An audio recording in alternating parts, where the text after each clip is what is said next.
Hola a todos, hoy les traigo un proyecto de historia de terror basados en relatos reales que... Hubo un momento de la historia sucedieron todos los derechos de autor para Delfín Editorial Y, para Juan Antonio Amezcoa Castillo. Dicho es, solo les pido que le den un like y suscribirse a mi canal. Comencemos. Capítulo 1. Panteoneros en los panteones no pueden espantar, opinan algunos investigadores de fenómenos paranormales. Uno que estaba plenamente convencido de esto era el maestro de lo paranormal Juan Ramón Sáenz Esquivel, quien fuera conductor del afamado programa de radio La Mano Peluda. Su argumento era sencillo, me decía. ¿No crees que si ahí espantaran habría investigadores serios tratando de encontrar alguna evidencia? ¿Sabía por qué me hacía esta pregunta? Pues, en ese momento estaba de moda un cazafantasmas con pinta de pandillero que, cada vez que acudía a un cementerio lograba captar un fantasma cuando en realidad lo que hacía era engañar con fotomontajes. Esto lo retomaría tiempo después un programa de corte sobrenatural dominical donde, panteón al que van, escuchan psicofonías y les avientan piedras. Por esta razón, mucha gente no cree que en los panteones espanten, y los investigadores ni siquiera se paran en esos lugares, porque creen que no encontrarán ni una sola evidencia que valga la pena. En lo personal, sí creo que sucedan algunos fenómenos por las siguientes deducciones. Las personas que se dedican a la brujería o la magia negra, toman al cementerio como un lugar de poder para realizar sus hechizos.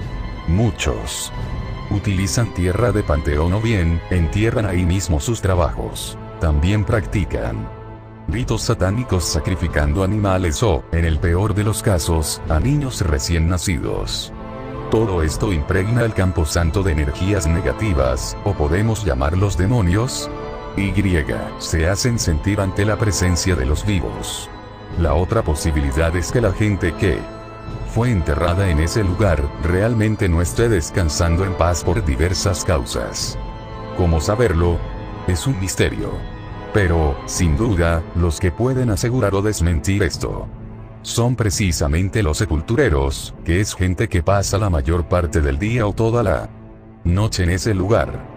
No todos querrán hablar de las experiencias que ahí han vivido, y no lo hacen no por temor al ridículo, sino porque prácticamente lo tienen prohibido. En mi libro Casas Embrujadas y Sitios Encantados presente, por primera vez una entrevista a un sepulturero y retomaré algunas partes de la misma, pues el relato que me compartió esta persona, deja a cualquiera con la sangre helada. La verdad, sí he visto muchísimas cosas en este panteón, fue lo que me dijo ese hombre aquella vez. Fue así como me relató algunas de sus experiencias. Por ejemplo, que en varias ocasiones durante la madrugada, le han tocado la puerta del cuarto en donde se queda a dormir, así como que ha escuchado risas de niños como si estuvieran jugando, pero cuando sale a ver, no hay nadie. Durante el día ha visto a una niña vestida de blanco que va corriendo entre las tumbas. La primera vez se acercó a ella creyendo que era una menor que se había metido al cementerio a jugar. Pero cuando la buscó, no la encontró por ninguna parte, repitiéndose este fenómeno en otras ocasiones. Pero sin duda, la experiencia más impactante que tuvo, fue cuando platicó con una chica. Eran las 6 de la mañana, hora en que aún no abría las rejas del cementerio. Salió de su cuartito y vio a una chica parada enfrente de una tumba rezando. Se acercó a ella porque le pareció extraño, pues no sabía por dónde había ingresado. El panteonero le dijo que todavía no era hora para que la gente entrara al cementerio, a lo que ella le contestó que no se preocupara, que solo había entrado a rezar. Un dato curioso que después tomaría relevancia fue que esta chica le comentó que su mamá había visitado esa tumba un día antes. Al escuchar este comentario, el panteonero supo a quién se refería. La señorita rezó por unos minutos, después se despidió de él dándole la mano. Al momento de apretarla, el encargado del cementerio la sintió helada.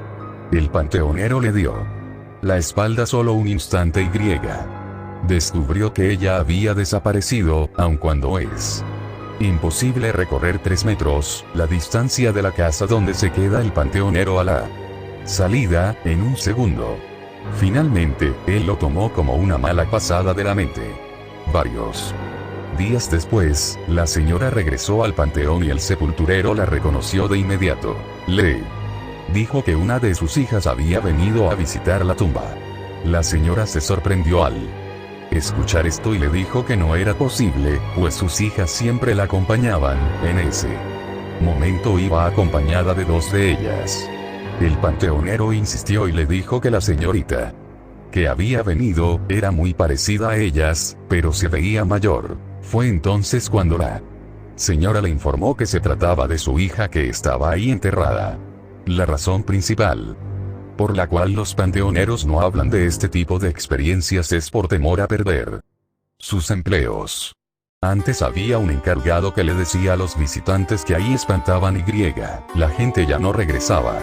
Entonces a él lo corrieron. Uno busca cuidar su chamba, dijo el panteonero que me narró estas experiencias. Capítulo 2: Historias macabras en panteones. El sacerdote en el cementerio. Este es uno de mis relatos favoritos de hechos sobrenaturales que suceden en los cementerios, pues tiene elementos muy interesantes como los que veremos a continuación. Por desgracia, no cuento con la información completa de este caso. Por ejemplo, en dónde ocurrió, los nombres de sus protagonistas y, sobre todo, el nombre del cementerio. Reconstruí este caso con lo que recuerdo de él.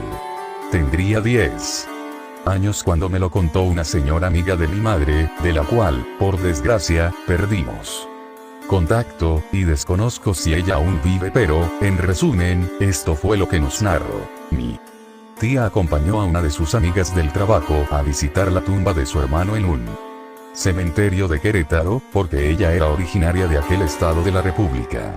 El nombre del panteón donde ocurrió esto no lo recuerdo. El hecho es que llegaron al cementerio a eso de las 3 de la tarde y había muchísima gente porque era 2 de noviembre, día en que se celebra a los fieles difuntos. Limpiaron la tumba, la cual ya estaba deteriorada con tierra encima y pasto crecido a los lados, le pusieron sus flores. Y cuando ya estaban por retirarse del lugar, se les acercó un sacerdote de avanzada edad, preguntándoles si no querían un rezo para su difunto. Ellas aceptaron y el cura pronunció un Ave María y un Padre Nuestro. Cuando estaban rezando, mi tía se dio cuenta que la sotana del cura ya estaba muy maltrecha, raída, lo que le provocó lástima ver que su atuendo en general estaba en situación deplorable. Ya para terminar su servicio, el cura sacó una botellita de agua bendita y roció la tumba, pero el agua no se veía limpia. Parecía verdosa, como si ésta tuviera mucho tiempo atrapada en el recipiente. Al terminar, la chica le preguntó que cuánto le debía por rezarle a su hermano, y el sacerdote le dijo que nada, que como pago dedicara una oración por aquellas personas que sirven en la iglesia. Enseguida se marcharon del panteón, y de repente el cielo se nubló y comenzó a llover con intensidad. Ellas, para atajarse del agua, se refugiaron en una parroquia que regularmente existe dentro de los panteones, y como la lluvia no cesaba, se pusieron a recorrer el templo. En esta iglesia había una sala donde estaban los retratos de los curas que ahí habían servido y que ya habían fallecido. Entre ellos, estaba precisamente el sacerdote que minutos antes les había rezado en el cementerio. Este fue el relato que escuché cuando era niño, y desde ahí se me quedó grabado. Cada vez que lo narro en programas de radio, trato de ser fiel a mis recuerdos por si acaso lo llega a escuchar la mujer que nos contó esta experiencia, o incluso las personas que vivieron este hecho. Dudo que se trate de una mera leyenda, pues he buscado algún caso similar a este en libros y no lo he encontrado. Bueno amigos, eso es todo por hoy. Si les gusta este video, no se les olvide darle un like y suscribirse a mi canal. Hasta la próxima.